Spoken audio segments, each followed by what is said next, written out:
Y'all know what I realized? I realized I've been thinking about heaven and earth. I've been thinking about the astral realm and earth.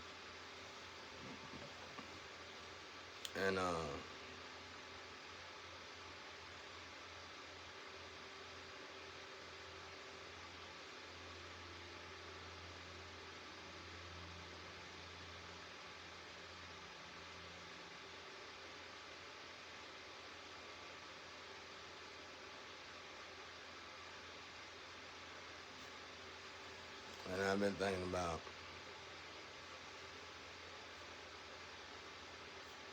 oh, is that good? Yeah.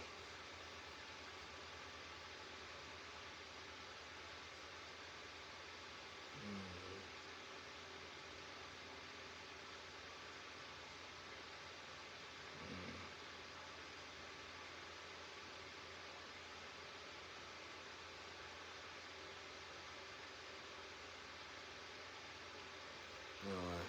I've been thinking. He's funny, cute. Um, imitation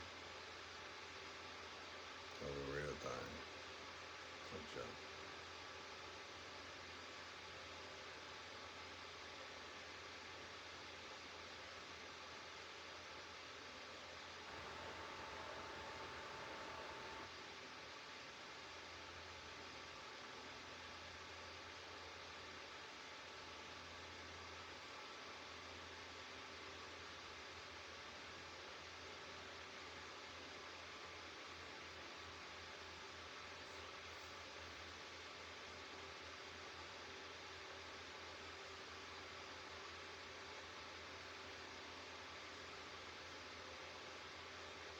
You gotta take care of your hands, y'all. They got these little bitty bones on 'em.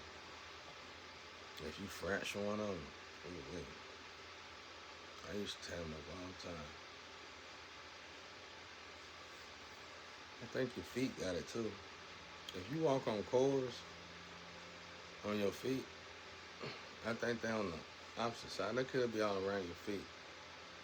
But if you walk on cords on your feet, cords that's on the ground, anything that look like a cord, you ain't gotta walk on it long.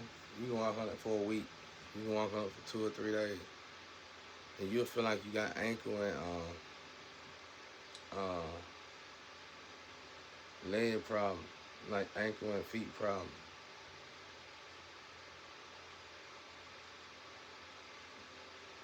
Your ankle and your feet will be hurting so bad, and probably even where your calf muscle at. You swear you got leg problem. You swear. So you go to the doctor, you do something crazy, you do the crazy stuff, and they're gonna charge you too. They're gonna act like it's what it is, you know. Cause you talking about feet.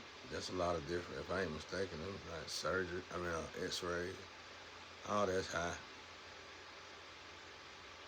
But all you gotta do is stop walking on the cords and give it a little time. Not even a week. Same amount of time it took to tear your feet up. Stop walking on the cords. Feet problem go away. I mean, it hurt bad. You put cal. You feel like you need a cal,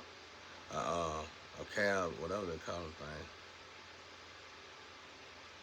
a cast on your feet and your leg,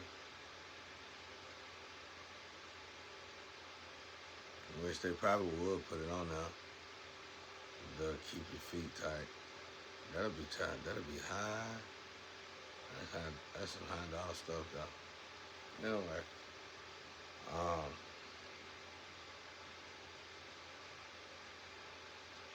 I guess somebody needs to hear that. Somebody's feet must be killing them. Stop walking on cord. It could be something simple as a plug-in cord, like literally. I guess it's them little bitty bones that be in your hand, your feet. Them things fracture easy, very easy. That's why I like boxing. You gotta know how to professionally throw a punch, you can tie your hands up. But anyway, I was just thinking about heaven and hell. Heaven and hell is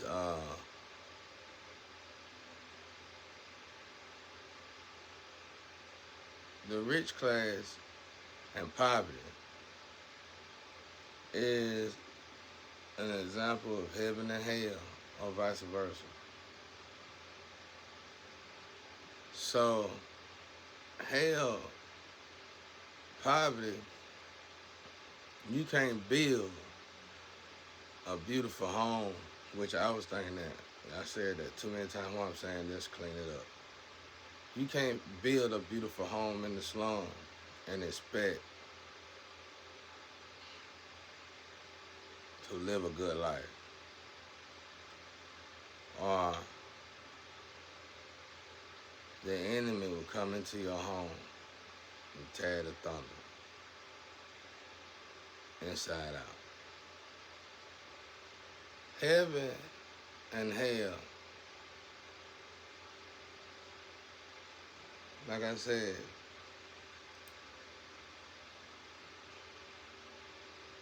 are poverty and rich is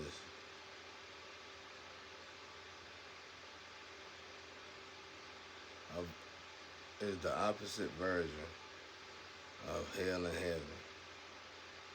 You have to evolve out of hell. You have to choose. So this right here breaks all sin down to even when you do it at moderation. You have to stop doing it. Cause see, heaven people don't do evil stuff. They don't do bad stuff. Period. Like they joke, when it comes down to joke, they tell jokes, stuff like that.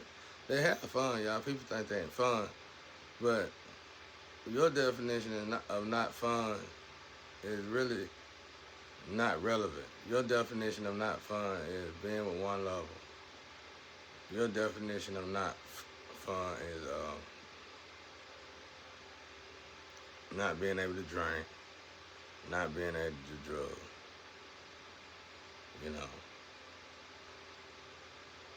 But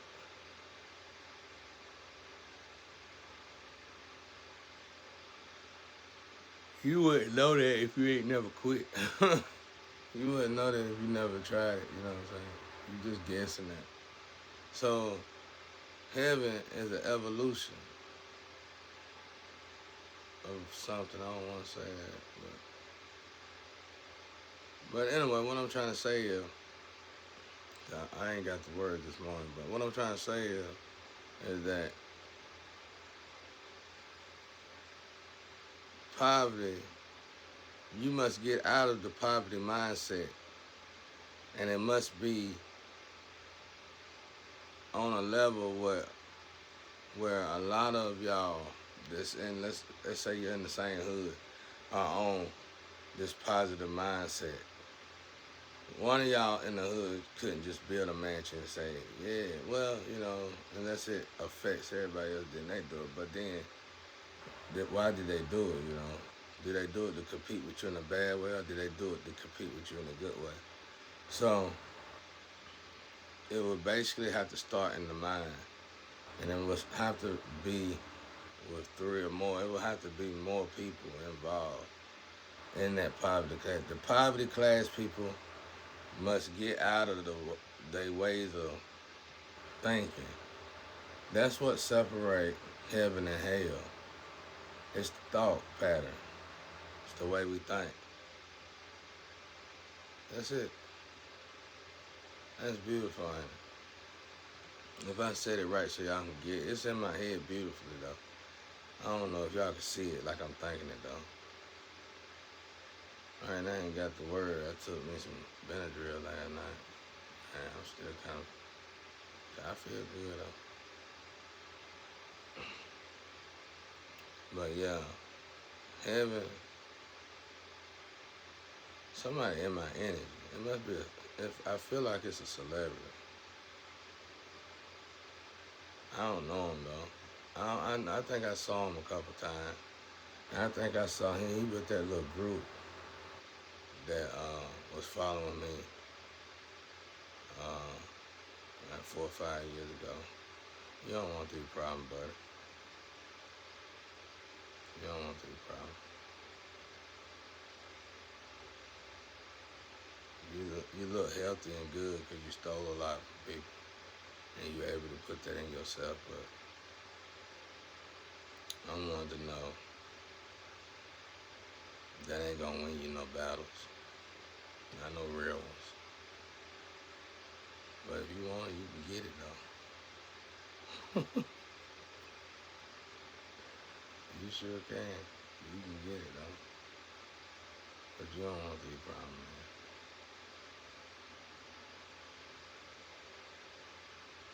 I feel somebody in my energy. They feel like they on my back. They feel like my jacket eating them. That's what it feel like. And they trying to fight to keep from getting ate up. That's how I feel. I feel like they're on my back and they just and they just getting ate up, bro. It's like my jacket eating them slow. That's how I feel. It's like my jacket. It's like the picture I showed you. They just gnashing. They just they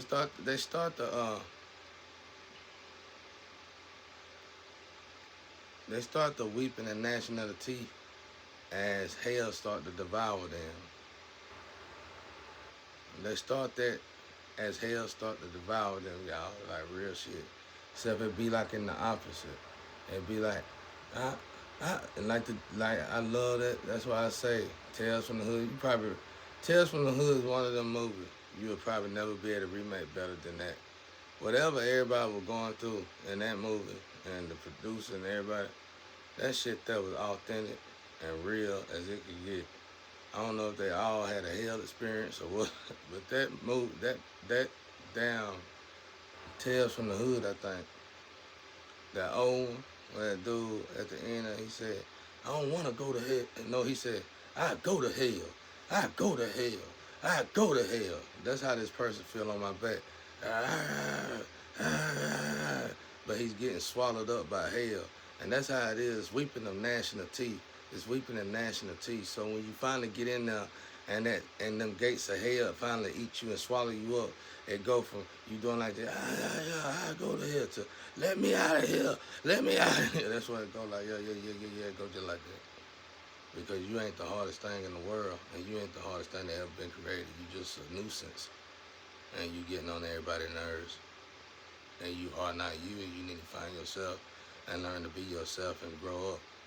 Because when you sell your soul, you sell the souls of many in your generation. That's why it's forbidden for you to sell something that's priceless. You shouldn't sell something that ain't yours. Even if you went to heaven, you would get your ass handed to you by your own, because you sold their soul, not yours.